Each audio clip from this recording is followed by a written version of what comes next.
ముందుగా మీడియా మిత్రులందరికీ నా నమస్కారాలు. నా పేరు డాక్టర్ ఉప్పల నాగేశ్వరరావు,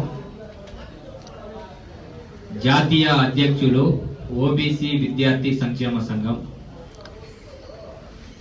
ఈరోజు దేశంలో బూర్జువా బీసీ ఎమ్మెల్యేలకు, బూర్జువా బీసీ ఎంపీలకు, బూర్జువా బీసీ మంత్రులకు సూటిగా ఓబీసీ విద్యార్థి సంక్షేమ సంఘం కొన్ని ప్రశ్నలు వేస్తా ఉంది. అయ్యా, బూర్జువా బీసీ ఎమ్మెల్యేలారా, ఎంపీలారా, మంత్రులారా, ఇదేనా సామాజిక న్యాయం? మన భారతదేశ చరిత్ర పరిశీలించినట్లయితే 1947 సంవత్సరంలో దేశ జనాభా 33 కోట్లు. అప్పుడు ఓబీసీల జనాభా దాదాపుగా 15 కోట్లు. 1990లో దేశ జనాభా 103 కోట్లు. అప్పుడు దేశంలో దాదాపుగా ఓబీసీల జనాభా 52.5 కోట్లు. అంటే ప్రస్తుతం 2025 సంవత్సరంలో దేశ జనాభా 140 కోట్లు. ప్రస్తుతం ఓబీసీల జనాభా దాదాపుగా 85 నుంచి 90 కోట్లు. 1990లో మండల్ కమిషన్ ఫలితంగా విపి సింగ్ ఆధ్వర్యంలో 52 కోట్ల జనాభానికి 27% రిజర్వేషన్లు 1990లో అమలు చేయడం జరిగింది. 1990 నుంచి 2025 వరకు దాదాపుగా 35 సంవత్సరాలు కావస్తున్నా కూడా ఓబీసీ రిజర్వేషన్లు 27% మించలేదు. అంటే 1990లో దాదాపుగా 52 కోట్ల ప్రజానికానికి 27% ఇస్తే ప్రస్తుతం 85 నుంచి 90 కోట్లున్న ఓబీసీ ప్రజానికానికి కూడా అదే 27% రిజర్వేషన్లు దేశంలో అమలు చేయబడుతుంది. ఈ రిజర్వేషన్లు పెంచకపోగా మన బూర్జువా కేంద్ర మంత్రివర్యులైనటువంటి గౌరవనీయులు రామ్మోహన్ నాయుడు గారు, ఈయన మనం అందరూ చూసాం, ఈనాడు పత్రికలో కూడా రాయడం జరిగింది. ఆయన రామ్మోహన్ నాయుడు గారు కేంద్ర హోంశాఖ మంత్రివర్యులైనటువంటి అమిత్ షా గారిని కలిసి మా రాష్ట్రంలో ఉత్తరాంధ్రలో అనేక ఓసీ పేద కులాలు, మరి బీసీ పేద కులాలు ఉన్నాయి, వీళ్ళని ఓబీసీలో చేర్చామని హోంశాఖ మంత్రివర్యుల గారికి వినతి పత్రం ఇవ్వడం జరిగింది.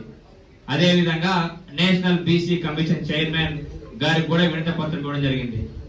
మేము సూటిగా ఒకటే అడుగుతా ఉన్నాం, సార్, నిజమైన బీసీ పేద కులాలని, ఓసీ పేద కులాలని ఓబీసీలో చేర్చడం మాకు సమ్మతమే, కానీ 1990 నుంచి 2025 వరకు ఓబీసీ రిజర్వేషన్లో 27% మించి పెరగలేదు సార్. ముందుగా మీరు ఈ ఓబీసీ రిజర్వేషన్ ని 27% నుంచి 47% పెంచమని కేంద్ర హోంశాఖ మంత్రివర్యులకి వినతిపత్రం ఇవ్వండి సార్.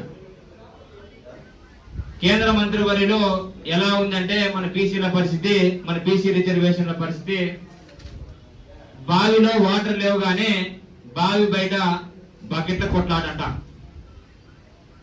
మన ఓబీసీ రిజర్వేషన్ చూస్తే 27% ఉంది, కానీ ఆ 27% కోసము వేల కులాలు కొట్లాట. ఒక్కసారి బూర్జువా బీసీ ఎమ్మెల్యేలు, ఎంపీలు, మంత్రులు మీరంతా మీరు ఆత్మ విమర్శ చేసుకోవాలని చెప్పేసి నేను ఈ సందర్భంగా తెలియజేస్తున్నాను.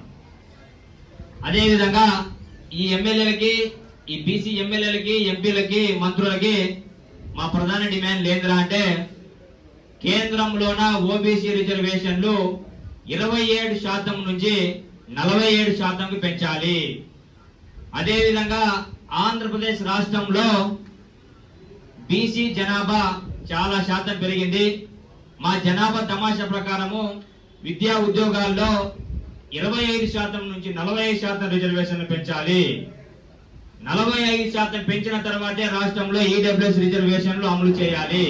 లేకపోతే రాష్ట్రంలో ఈడబ్ల్యూఎస్ రిజర్వేషన్ ని బైకాట్ చేయాలి, అమలు చేయకూడదని చెప్పేసి మేము సూటిగా ఈ బీసీ ఎమ్మెల్యేలను, మంత్రులను, ఎంపీలను డిమాండ్ చేస్తా ఉన్నాం.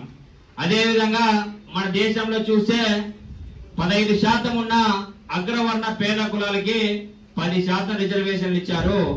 మరి రాష్ట్రంలో దేశంలో 60% ఉన్న ఓబీసీ ప్రజానీకానికి దాదాపుగా 60% ఉన్న ఓబీసీ ప్రజానీకానికి 27% రిజర్వేషన్లు ఇచ్చారు సార్. మరి ఈడబ్ల్యూఎస్ రిజర్వేషన్లు నిజమైతే, ఈడబ్ల్యూఎస్ రిజర్వేషన్లు దేశంలో రాష్ట్రంలో అమలు చేయడం నిజమైతే మరి దాదాపుగా 60% ఉన్న ఓబీసీ ప్రజలకు కూడా 47% రిజర్వేషన్లు ఖచ్చితమని చెప్పేసి ఈ సందర్భంగా మేము పూర్తిగా బీసీ ఎమ్మెల్యేలని, ఎంపీలని, మంత్రులని డిమాండ్ చేస్తా ఉన్నాం. మీరు మాత్రం మా బీసీ జనాభా, ఓబీసీ జనాభా ఇంత ఉందని చెప్పేసి పదవులు తెచ్చుకొని అలంకరించుకొని ముందుకెళ్తా ఉన్నారు సార్. నిజమైన బీసీ పేద కులాలు నష్టపోతున్నాయి సార్. ఒక్కసారి మీరంతకు మీరు ఆత్మ విమర్శ చేసుకొని ముందుకెళ్లాలని చెప్పేసి నేను ఈ సందర్భంగా తెలియజేస్తున్నాను.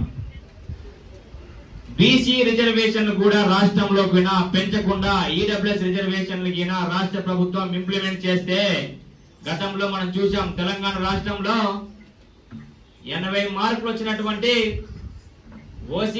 ఓసీ విద్యార్థికి ఉద్యోగం వచ్చింది. 95 మార్కులు వచ్చినటువంటి బీసీ విద్యార్థికి అక్కడ ఉద్యోగం లేదు.